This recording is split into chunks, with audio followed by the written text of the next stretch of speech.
बिस्मिल्लाहिर्रहमानिर्रहीम। आज शाम 9 बजे से पाकिस्तान तहरीक इंसाफ का जो मिशन नूर है वो शुरू हो जाएगा। और अगर आपने देखना हो कि तहरीक इंसाफ कितनी बड़ी जमात है और ख़ास तौर पे सोशल मीडिया की इनकी कितनी बड़ी ताकत है, तो इस चीज़ का अंदाज़ा इस एक इवेंट से आपको पता चल जाएगा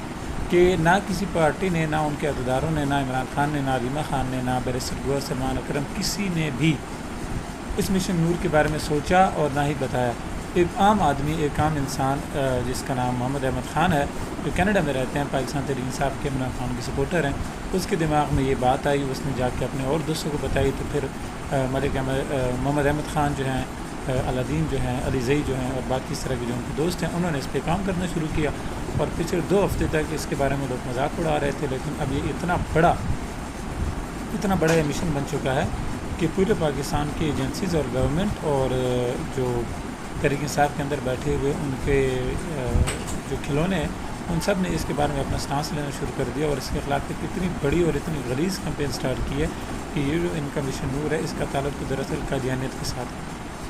और अब उसके बारे में डिबेट हो रही है, लेकिन जो सोशल मीडिया के लड़के हैं वो इस चीज़ पर डटे हुए हैं कि हम अज़ानें ज़रूर देंगे, हम इस मिशन को लाजमी कामयाब बनाएंगे, ये मिशन होगा और हो के ही रहेगा, चाहे ये जो मर्ज़ी कर लें।